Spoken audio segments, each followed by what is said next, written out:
Hi, Sarah. Hi, Sarah. My name is Holly. Hi, Sarah. My name is April. I'm in Melbourne, Australia. I have a question about... My name's Julianne, and we live in India. I am wondering. Hi, Sarah. This is Crystal from Milwaukee, Wisconsin. Can you give me a suggestion for an especially fabulous book? Hey there, I'm Sarah McKenzie. This is the Read-Aloud Revival, and in this short episode, I'm answering one of your questions. Hi, Sarah. This is Claire from Texas. I have a question about screens and the impact it has on your child's love of reading. How much is too much? What is your opinion on how TV or screens can actually impact your child's love of reading? Should we say no to screens?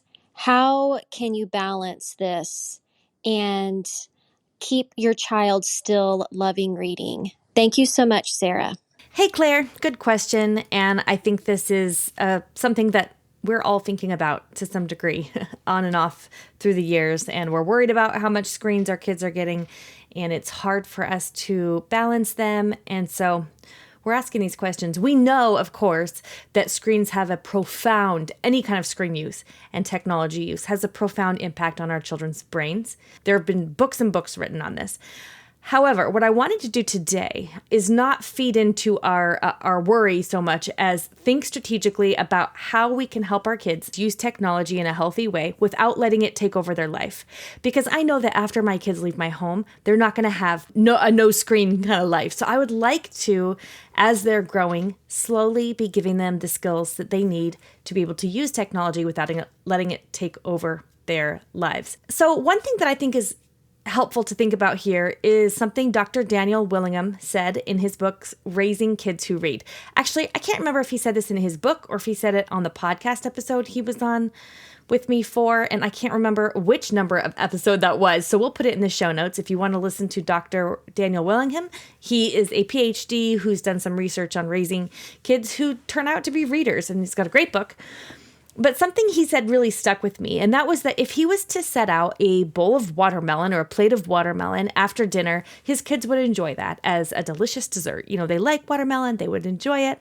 But if he was also to put out a bowl of ice cream, then they would always choose the ice cream. And honestly, so would I. Let's just be honest, especially if it's chocolate ice cream. It's asking, but basically when we're saying you can have a screen time or you can read a book, we're basically doing that. We're putting out the watermelon, which is like the book here in this example, and screens or technology, which are like the ice cream. It's easier always. It's always easier to do a screen of any kind, whether it's social media or just scrolling anywhere online or answering a text message to a friend or playing a video game or watching a TV show. That's always going to be easier than the work that we're asking our brains to do when we're reading. So in our house, we definitely have times where watermelon is the only option. The most obvious place to do this is right before bed. So you could say, lights out at 8 o'clock, but if you're reading, you can stay up till 8:30. That's an example of only putting watermelon on the table. We also do this in our house during the middle of the day for a quiet reading hour, where for an hour, the only options to do are to read or to listen to an audiobook, which is just another mode of reading with your ears. And so my kids will oftentimes, they'll either read in their beds, in their bedrooms, or they'll listen to an audiobook while they're coloring or while they're playing Legos in their bedroom. So it's like a little break from everybody, from each other. But there's no other options. And the reason for this is that it takes a lot of willpower for our kids to choose reading over screens. Actually, for most adults, it takes a lot of willpower to choose reading over screens. Even for those of us who are voracious readers, who want to read a lot, right? I will find myself just defaulting to picking up my phone and scrolling Instagram before I even realize that I opened the app. How much more must that temptation be for our kids? It's kind of like, this is what I think of when I think of offering just watermelon or just saying, here's a period of time during the day where your only option is to read. It's like when the power goes out or you go camping somewhere where there's no Wi-Fi and you don't have any data on your cell phone. And all of a sudden it feels kind of freeing, right? There's no reason to look at your phone. You can't see anything on it.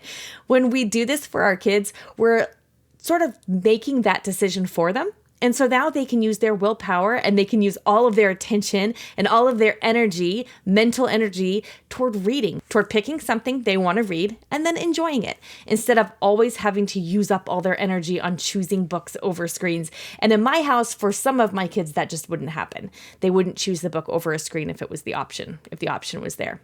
That's one way of thinking about it that's helpful. And I know a lot of families who have particular hours where screens are allowed and hours where they're not. For example, you could say from 2 to 4, whatever, you could do this anytime during your day. And it could be any amount of time. I'm not telling you how much to do, but you could say, from 2 to 4, you guys can be on screens. And that's the time that you get to play video games, or that's the time that you get to watch a show or a movie. And all the other times are screen free. Or you could do that for you could have a couple different pockets of time during the day. But just giving your kids those boundaries and making sure that they have the taste of what life should be mostly not on technology, right? So if we can give them most of their day not on technology and help them then use technology in small amounts, that doesn't negatively impact their reading life to the degree that it would if they just sort of had lots and lots of copious amounts of time. And then again, I think going back to that idea of try to make it so that your kids don't always have to make the choice between screens and reading, because it's really hard to choose reading if that choice hasn't been made for you. So you can make that choice for them, and then it's like a gift. You're just giving them like an hour without Wi-Fi out in the woods, and it's a wonderful place to be. But Claire, I think this is a question we're all asking and we're all constantly circling back to. I know I am in my house. I'm constantly circling back to, are we using screens too often? A lot of times I find that we've slipped into a habit of letting the kids have too much screen time and we didn't even realize we were doing it, And so it's a reassessment. We kind of pull things back. We kind of get things back in order, a little bit more balanced, a little bit more regulated, and then we'll get in a groove. And then after a while, I'll realize, whoop, it creeped back up. Screen time creeped back up, either my own or my kids.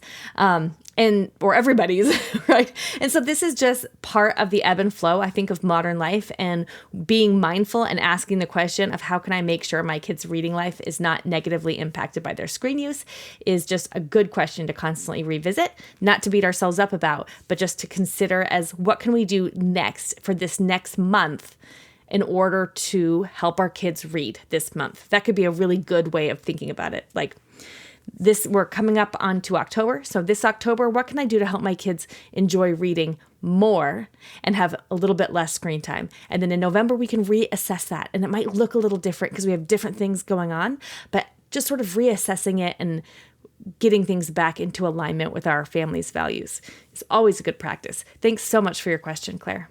Now let's hear from some kids about the books they're loving lately. Hi, my name is Zadok, and I live in Illinois. I am 7 years old, and my favorite books are Harry Potter and Story Thieves. What I like about Harry Potter is the spells. I like learning them.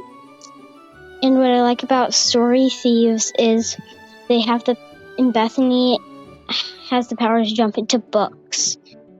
Hi, my name's Eliana, and I'm 7 years old. I live in Florida, and one of my favorite books is called Pippi Longstocking, and I like it because Pippi is always so funny at all times. Hi, my name is Rory Tanner, and I'm 11 years old, and I live in Stettler, Alberta, Canada. And my favorite book is Dear Mr. Henshaw by Beverly Cleary because I can relate to the book, and it is very interesting, and one of the main characters loves to write, and so do I. Thanks for listening. If you've got a question for an upcoming episode, leave me a voicemail at readaloudrevival.com/message. Until next time, go make meaningful and lasting connections with your kids through books.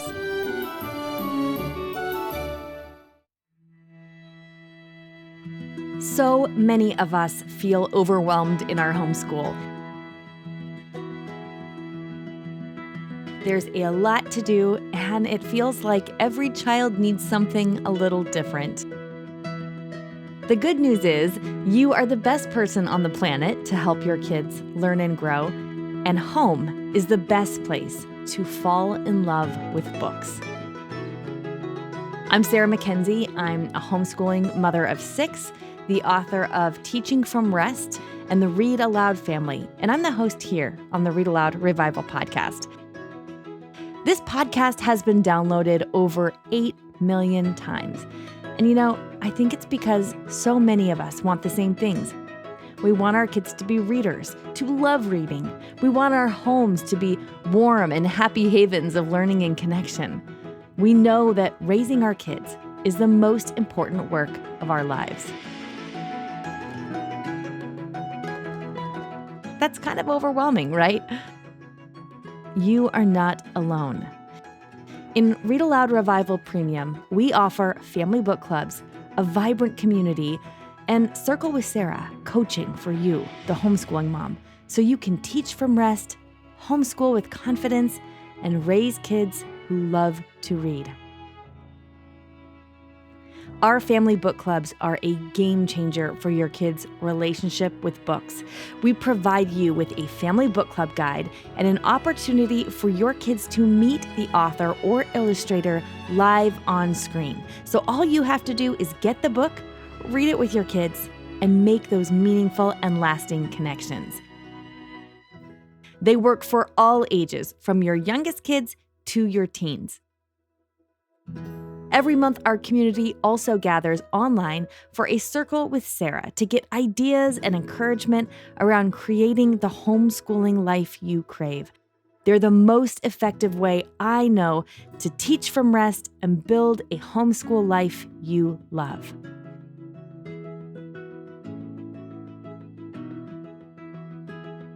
We want to help your kids fall in love with books, and we want to help you fall in love with homeschooling. Join us today at RARpremium.com.